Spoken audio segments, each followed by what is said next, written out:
कुलस्सियों 3 अध्याय 13वें वचन से। हालेलुया। वैसे ही लिखा वचन कहता है, फिर से मैं पढ़ देता हूं आप लोगों के लिए।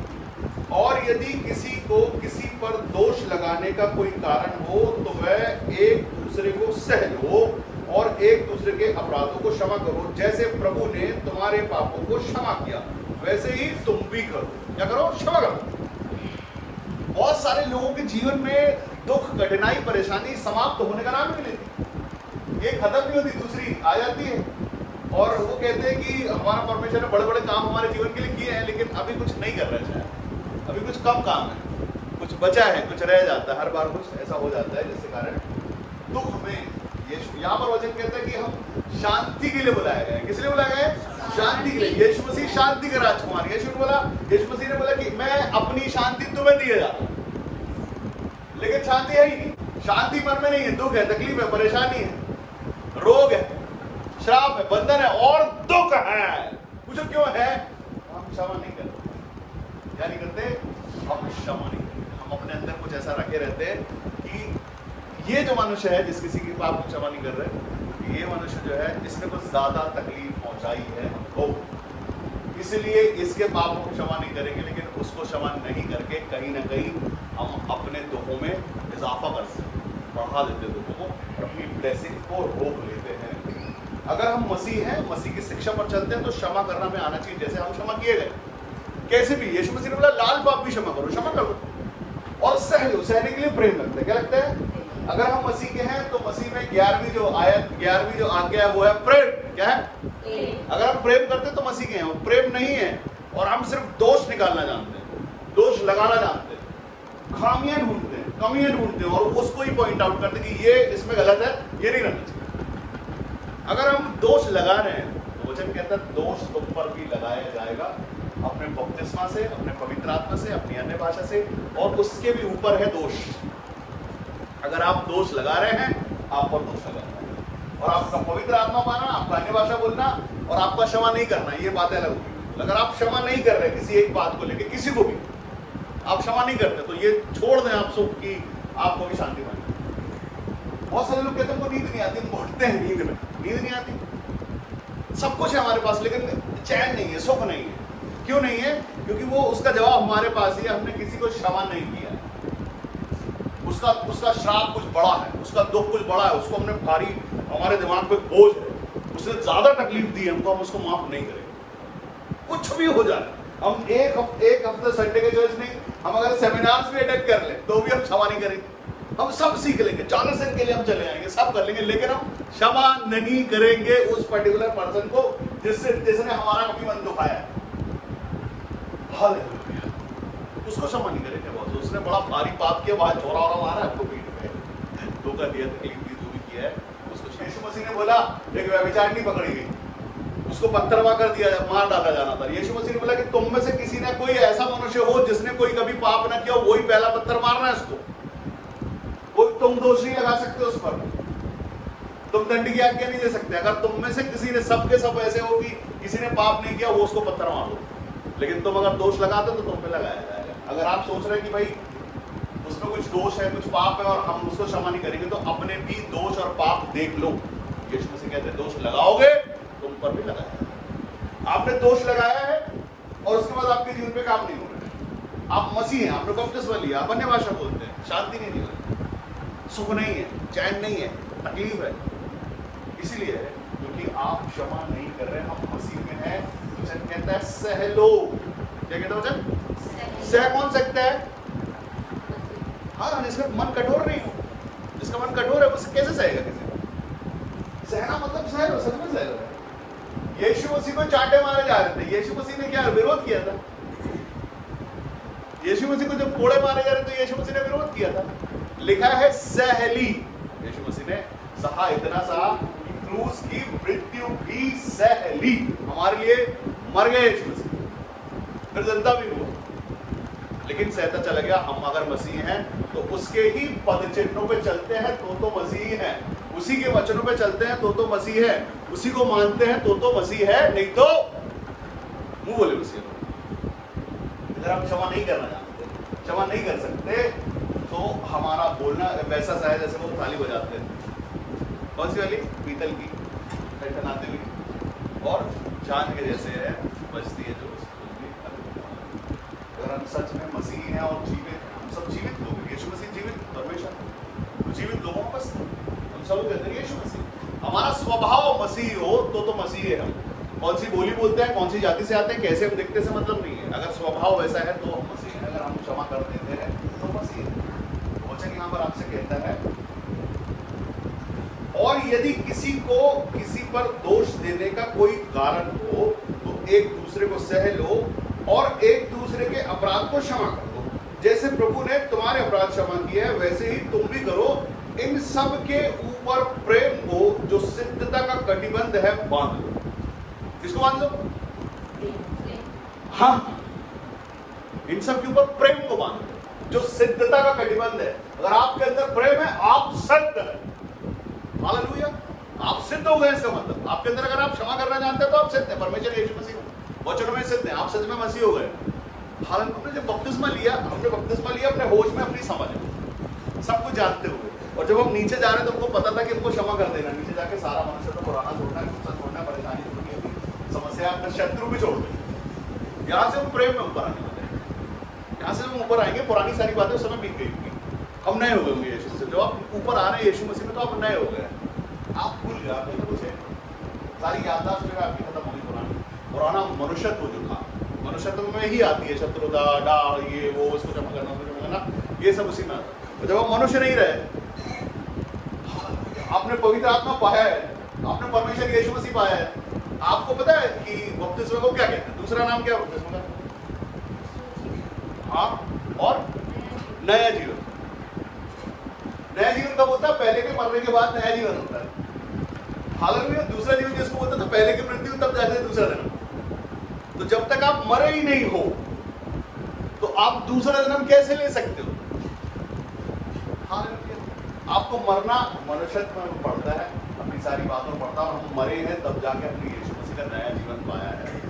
जितने भी लोगों ने, अगर वो खुद को मानते हैं कि हमने नया जीवन पाया, कितने लोगों ने पाया? हमारे हाल में यीशु मसीह, क्या बात है, सब नया जन्म पाए हुए। तो पुरानी सारी बातें बीत गई, अब कुछ नया है नहीं, सब यीशु मसीह ही नया है, और कुछ नया अब सब यीशु मसीह में नई जिंदगी, हमारा नया जीवन, पुराना सब कुछ सारा कुछ। कितने लोग सच में वो पुराना भूल चुके हैं कि अभी बोझ लेके चलना नहीं है। बोझ लेके जब तक आप चलोगे तब तक आपके अंदर शांति पाएंगे जाए। ये ऐसा है, उसने मेरे साथ ये किया, उसने मुझे छुरी मारी थी, उसने मुझे गाली दी थी, उसने मुझे धोखा दिया था, उसने मुझे चाटे मारे थे, मारे होंगे सर। अगर मसीह रहना चाहते हो तो क्षमा करो। अगर उसने मेरी बेइज्जती की थी, अगर उसने मुझे ताने मारे थे, अगर उसने मुझे सताया था, तुम दोष लगाओगे, दोष लगाया, क्षमा भूल जाओ, क्योंकि तुम मसीह हो और तुम्हारा ये स्वरूप देख के वो भी मसीह हो जाएगा। यार ये क्या है? इसको तो मैंने कितना सताया है, तंग किए, ताने दिए, परेशान किए, रोलाया है और ये माफ कर दिया। ये कुछ नया बात है इसके अंदर। ये कौन सा स्वरूप है? ये इंसान तो नहीं है। हालेलुया, ये कुछ नया मनुष्य हुआ है, इसके अंदर कुछ और है, बात अलग है। ये क्षमा करना है, इसके अंदर मन दूसरा है। ऐसे लोगों क्या मतलब, ये बड़ा दयालु, इसका मन बहुत अच्छा है। अच्छे लोग वो अच्छे हो जाते हैं, जो सह लेते हैं वो लोग अच्छे होते हैं कि नहीं होते? क्योंकि वो मसीह होते हैं। और जो लोग बोलते हैं ये पुरानी बातें याद रख के चलता है, सब पुराना लेके चल रहा है, ये आदमी सही है, या महिला भी सही नहीं है, आदमी बात ये पुरानी चीजें लेके चलता है। बहुत से कहते हैं अभी हम जो मसीह में है, वचन कहता है कि एक दूसरे को सह लो और दोष मत लगाना किसी पे, और इन सब के ऊपर प्रेम को जो सिद्धता का कटिबंध है। कटिबंध मतलब क्या होता है? कितने लोग जानते हैं कटिबंध? मतलब बेल्ट को भी बोला गया है कटिबंध, तो कटिबंध ही वो है कटिबंध का मतलब। बेल्ट बांधना मतलब जरूरी होता है कि नहीं होता है?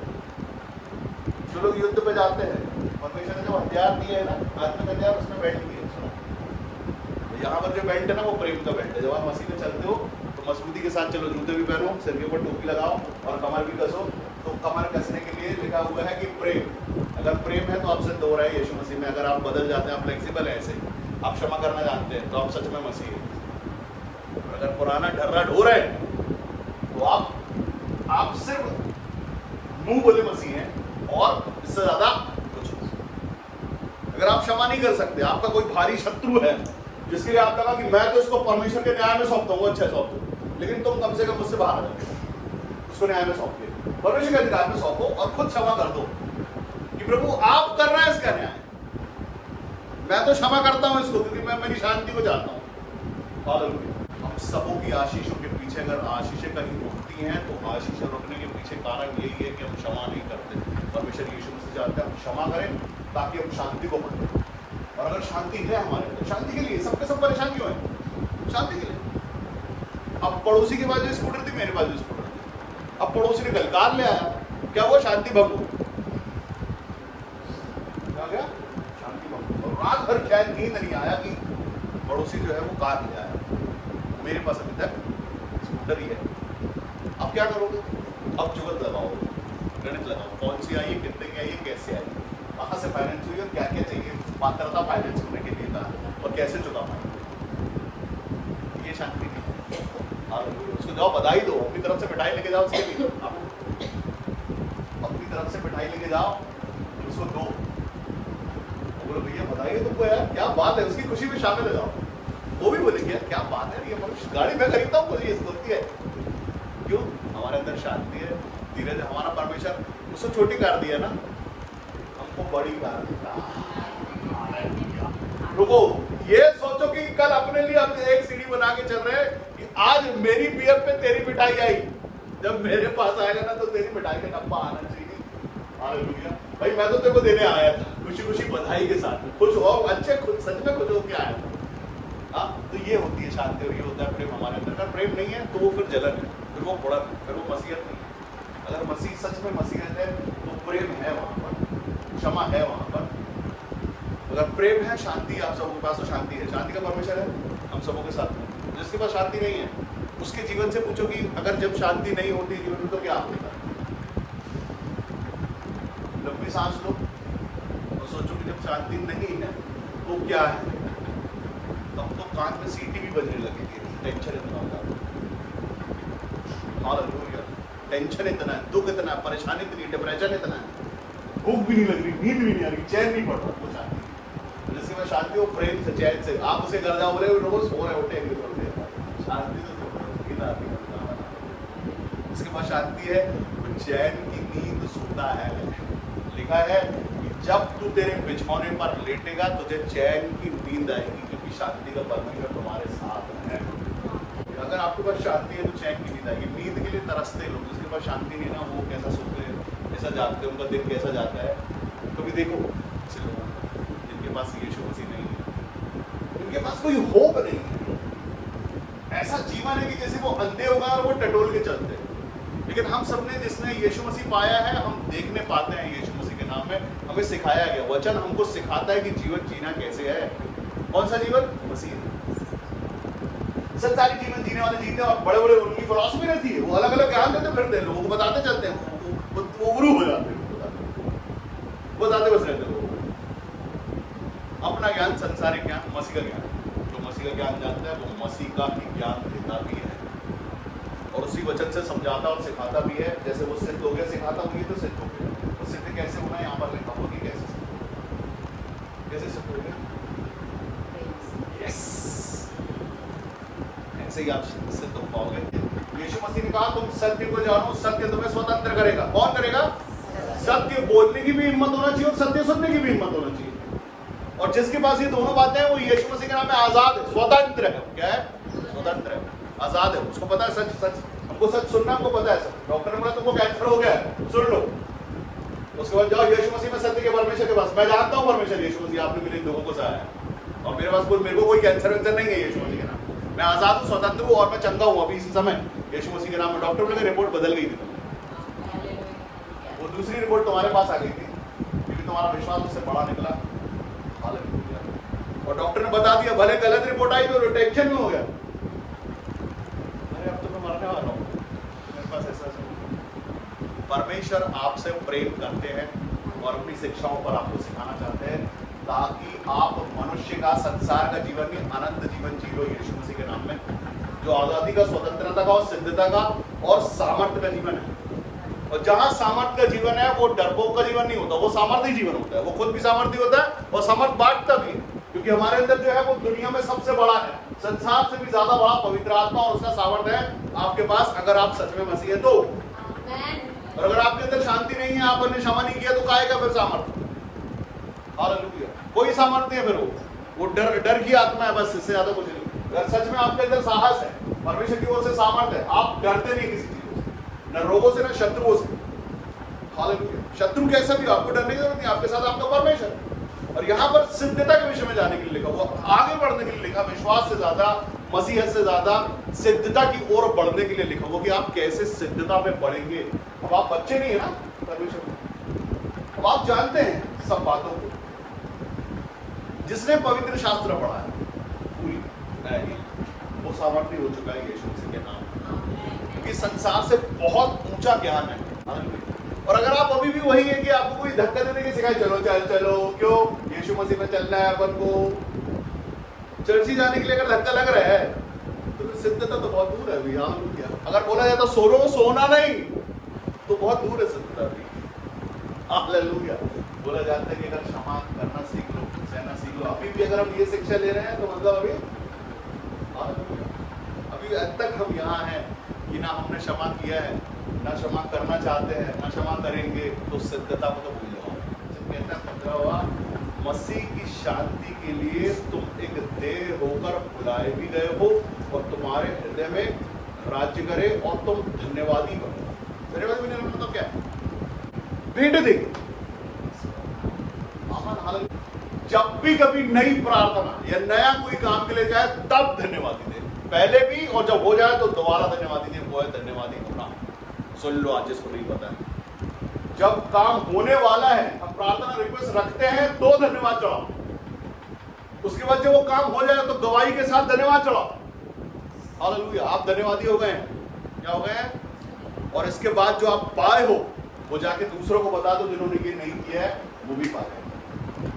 लोगों को पता नहीं धन्यवादी का, धन्यवादी होने का मतलब ये है, धन्यवादी का मतलब कृतज्ञ हो जाना, परमेश्वर के लिए उसके नाम की गवाही देना जीवन भर, कि मेरे जीवन में ये समस्या आई थी, मैंने ये किया था और मैंने वो पा लिया और मैं पाता चला जा रहा हूं, वो मेरे पास जगह नहीं है रखने के लिए। हालेलुया।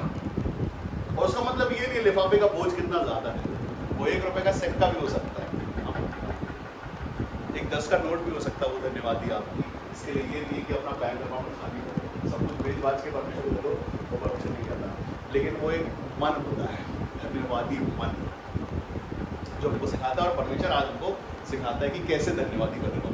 धन्यवादी बने रहने का मतलब ये हमेशा परमेश्वर का कृतज्ञ हो कि आपने हमारे लिए ये किया है प्रभु, आपने इस बात को हमारे लिए पॉसिबल कर दिया है, जो कभी नामुमकिन लग रहा था, जो कभी हो नहीं सकता था, परमेश्वर ने वही किया। आप परमेश्वर को कौन से काम देते पता है? जो मनुष्य कर लेता वो तो काम देते नहीं होंगे, जो कोई नहीं कर सकता वो ही काम हम परमेश्वर के आगे रखते हैं कि प्रभु ये बड़ा काम है, हमको पता है ये काम बड़ा है, असंभव काम हम आपके साथ परमेश्वर के सामने हम कैसे काम रखते हैं?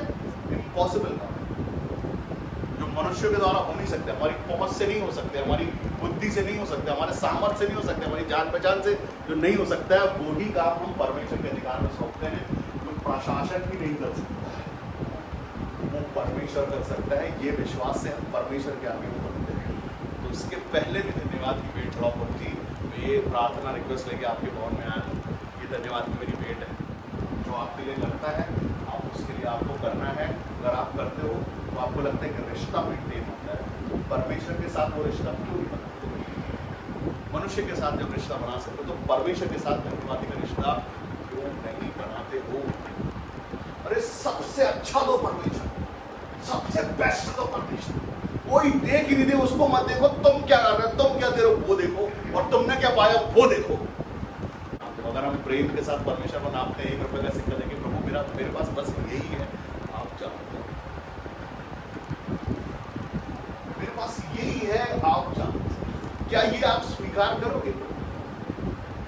इतना ही है मेरे पास बड़े अमीरों की तरह ये और ये नहीं है, मेरे पास इतना ही है, क्या आप स्वीकार करोगे? मैं मेरा मन लाया, मेरा धन्यवाद के लिए मैं मेरा मन लाया हूं, इतना क्या स्वीकार करोगे? तो वो बोलेगा हाँ मैं स्वीकार करूंगा। और सच में जब वो स्वीकार करेगा और उसके बदले में जब वो देगा, हालेलुया, हमारे पास रखने को जगह नहीं रहती है। रखने को जगह नहीं है हमारे पास, इतनी दौलत, इतनी क्या चाहते हो तुम? इज्जत, मान सम्मान, सबसे ज्यादा जो परमेश्वर को सच में खोजता है वो परमेश्वर पाता है, उसी की हम गवाही देते हैं, उसी के नाम की गवाही देते हैं कि वो आज भी जीवित और सामर्थी परमेश्वर है। असंभव को संभव करने वाला परमेश्वर है।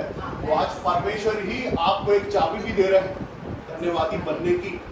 वचन कहता है मसीह की शांति जिसके लिए तुम एक देव कर बुलाए भी गए हो तुम्हारे हृदय में राज्य करे और तुम धन्यवादी बने।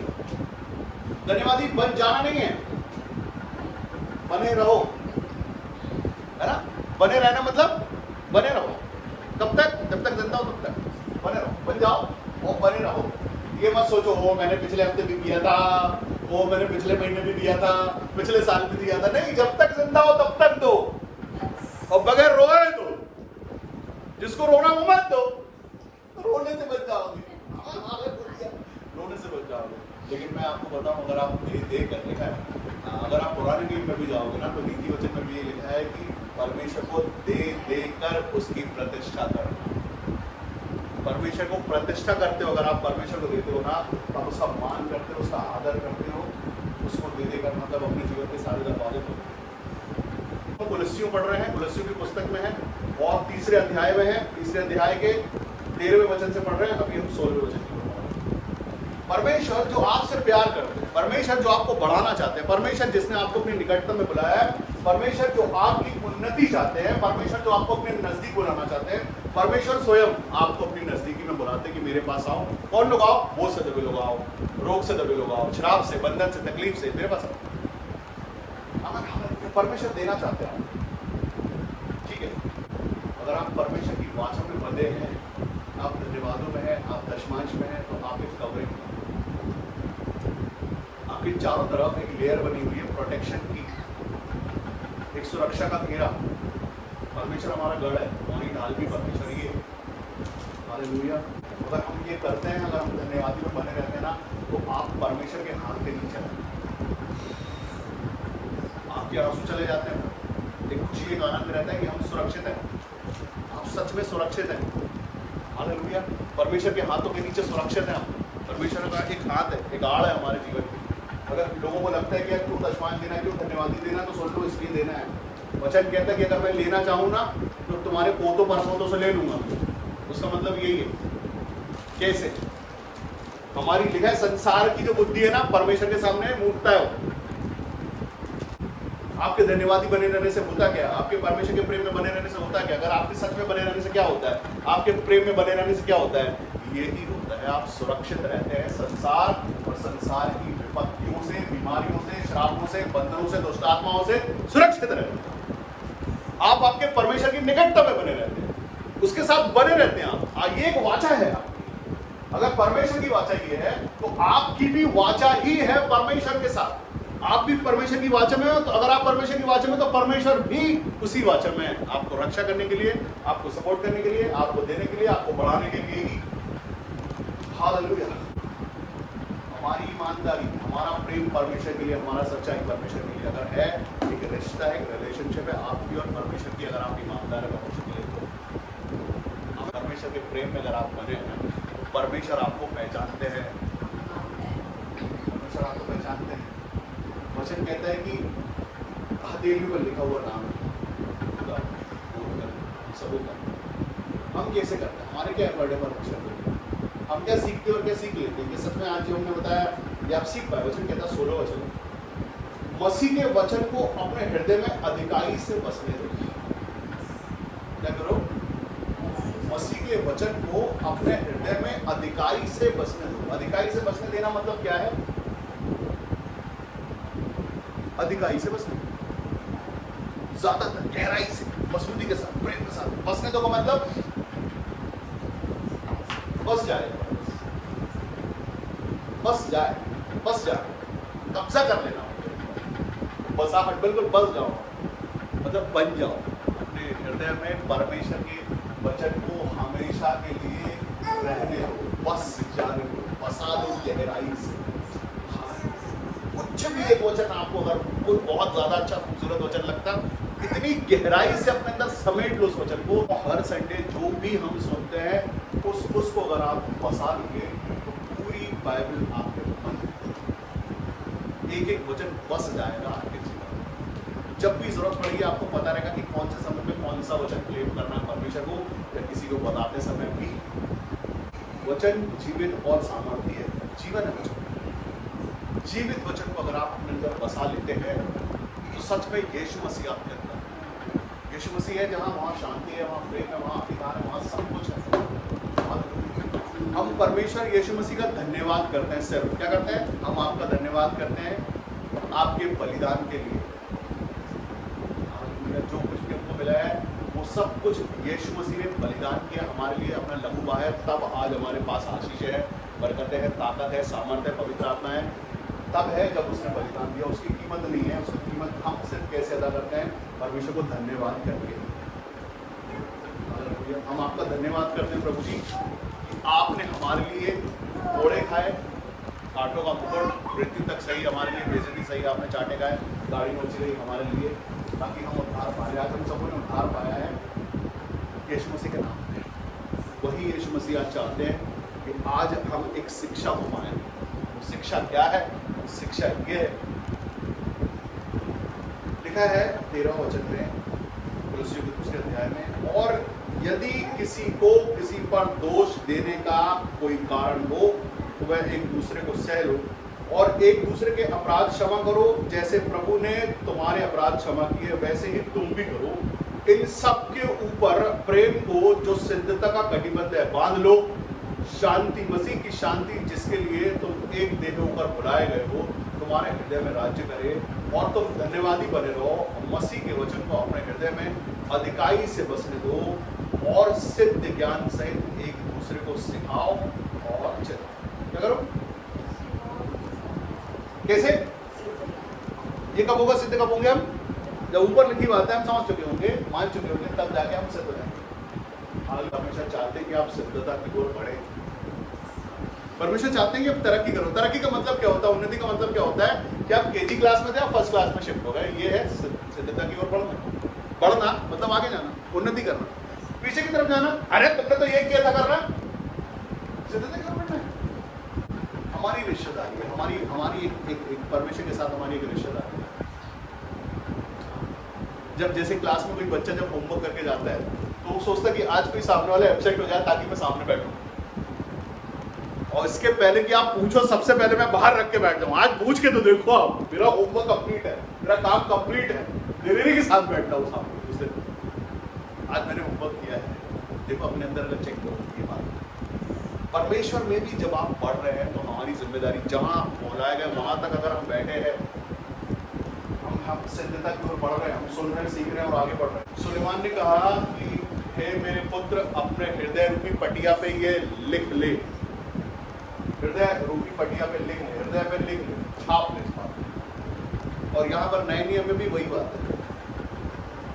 बस लेने का मतलब ही यही है, गहराई से हृदय पर ही ना, दोनों जगह हृदय है। देखो यहाँ पे हृदय है, बस में गहराई से। हम सब जो भी वचन पढ़ते हैं, जब भी पढ़ते हैं, एक नियत रखो कि क्यों पढ़ रहे हैं। क्या करो? क्यों पढ़ो? पढ़ने के पीछे कारण क्या है, क्या रीजन, क्यों पढ़ते हैं।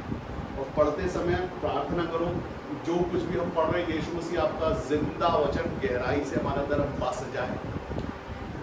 बहुत सारे लोग कहते हैं पढ़ना चाहते हैं, लेकिन जब आप पढ़ते हैं तो मन नहीं लगता, और मन लग भी जाता तो समझ में नहीं आता। तो बाइबल पढ़ने से पहले प्रार्थना करो कि जो भी वचन है, प्रभु जी आपके सारे वचन जिंदा हैं, वचन ही देहधारी हुआ, वैसे ही वो वचन हमारे हृदय में वास करे, जिंदा होके याद रहे।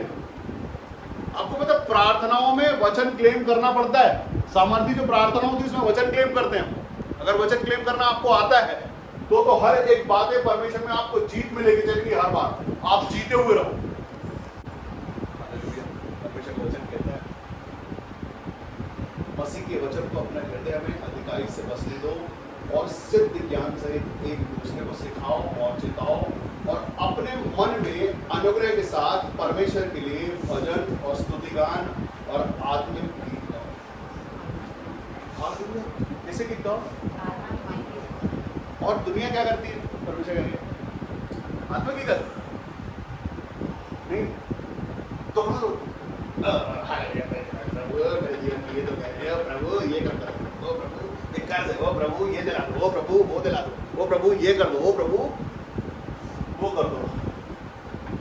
ये स्तुति का नहीं, भजन नहीं, ये दोहरा है। क्या है? ये दे दो है। हाँ, सहारा मुझको चाहिए, सहारा दे मुझको, पता क्या है ये? स्तुति गान है, स्तुति गान है, ये स्तुति है, इसमें सहारा मुझको दे दे परमेश्वर, ये स्तुति है क्या?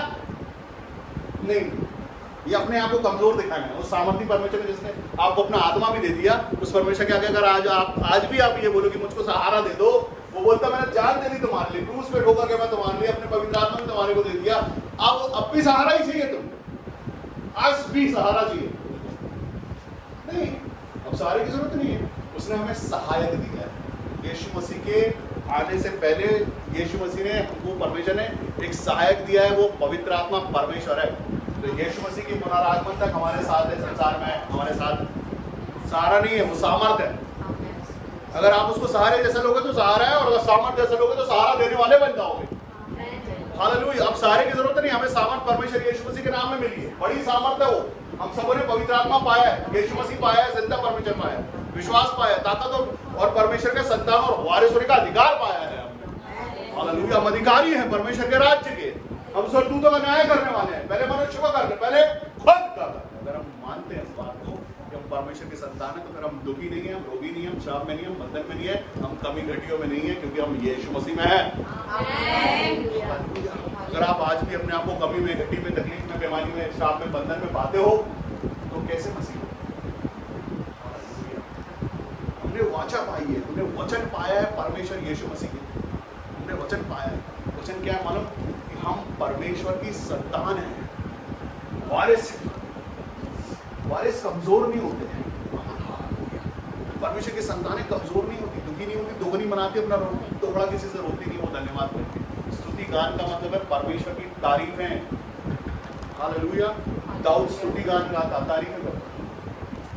ये तारीफ है। अगर हम परमेश्वर को, मैंने आपको पहले बताया ये बात, अगर हम तारीफ बस कर रहे हैं परमेश्वर, उस दिन मांग नहीं रहे, उस दिन सिर्फ धन्यवादों के गीत लाए, धन्यवाद धन्यवाद धन्यवाद धन्यवाद, टंग में गा रहे हैं धन्यवाद, हमारी आत्मा गा रही है, धन्यवाद कर रही है परमेश्वर।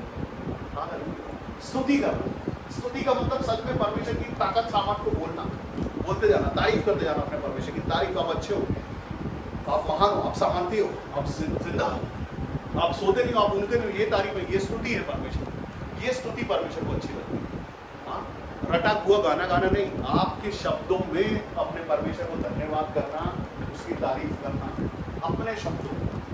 जो गीत हम सुनते हैं वो तो परमेश्वर को धन्यवाद है, वो लोग परमेश्वर की महिमा के लिए वो करते हैं, उन्होंने पाया परमेश्वर को, हम भी अपने परमेश्वर को पाया। उनके गीतों में मजा क्यों, हमारे गीतों में मजा हो, हमारा खुद का स्वयं का गीत हो, वो धन्यवाद धन्यवाद धन्यवाद, राजाओं के राजा, सामर्थ्य परमेश्वर, अपने अपने धन्यवाद, अपने शब्द, अपने शब्दों में, आपके शब्दों में करो ना स्तुति करो, अपने शब्दों में, वो है स्तुति। अपने शब्दों में अपने अपने परमेश्वर के साथ बैठो, अपने शब्दों में करो, अपने शब्दों में स्तुति करो। आपके स्वयं के शब्द होने चाहिए, कुछ भी हो, आप जैसे अपने परमेश्वर को याद करते हो, जैसे प्यार करते हो, जैसे बुलाते हो उसको, कैसे अपनी भाषा में, डैडी, अब्बा, पापा, जो कुछ भी बोलते हो, जैसे भी बोलते हो, वैसा प्यार के साथ एक बातचीत, वो स्तुति गान है अपनी तरफ से। एक दिन मत बताओ अपने दुख पर, एक दिन मत बताओ अपनी कम्युनिटी परमेश्वर, एक दिन मत मांगो उससे कुछ, एक दिन सिर्फ दे के देखो, सिर्फ धन्यवाद करो, स्तुति करो उन पुराने कामों में जिसमें परमेश्वर ने आपको ताकत और सामर्थ्य और जिताया जीत में, वो उसके लिए तारीफ करो। जो आपने किया है, जो आपने किया है, कर रहे हो, उसका अगर आप धन्यवाद करोगे ना, तो जो आने वाला है ना, जिसके लिए आपको मांगना है, आपको मांगने की जरूरत नहीं पड़ने वाली, वैसे उसको कहते हैं धन्यवादी होना। जो किया है परमेश्वर ने आपके लिए, उसके लिए धन्यवाद की भेंट चढ़ाता हूँ। आने वाले धन्यवाद जो होने वाला है, उसके लिए मैं एडवांस में धन्यवाद देता हूँ। जो होने वाला है, जो मिलने वाला है, उसके लिए मैं पहले से परमेश्वर को धन्यवाद करता हूँ, पहले से, क्योंकि मैं इस बात का विश्वास करता हूँ कि ये तो हो चुका है। एडवांस में धन्यवाद करता हूँ परमेश्वर, एडवांस। प्रभु, मैं जानता हूँ कि आपने मेरे जो दरवाजे खोले, उसके लिए मैं आपको धन्यवाद करता हूँ। प्रभु, मैं आपको धन्यवाद करता हूँ, उस आत्मा को आपने बचा लिया, जिस किसी के लिए प्रार्थना करता हूँ, चंगाई जो होने वाली है, छुटकारे जो होने वाले हैं, उसके लिए मैं धन्यवाद करता हूँ। और ऐसे ही बोल देता हूँ, जाओ यीशु मसीह के नाम में, हो गया सब, विश्वास करो हो जाएगा। हम परमेश्वर की महिमा करवाने के लिए ही पृथ्वी पर हैं। मेरा पहला काम है परमेश्वर की महिमा हो, क्योंकि वो परमेश्वर योग्य परमेश्वर है। और इसलिए नहीं हो कि हमने चंगाई पाई, छुटकारे पाए, आशीष पाई, दुष्ट आत्मा निकली, इसे नहीं करो। उसने हमें नया जीवन दिया, इसीलिए उसको धन्यवाद करते रहो, धन्यवाद धन्यवाद। यही है स्तुति और यही है परमेश्वर का महिमा की बात। इससे परमेश्वर को महिमा नहीं, रोने से परमेश्वर तक महिमा नहीं पहुंचती, गिड़गिड़ाने से, मांगते रहने से परमेश्वर को महिमा नहीं।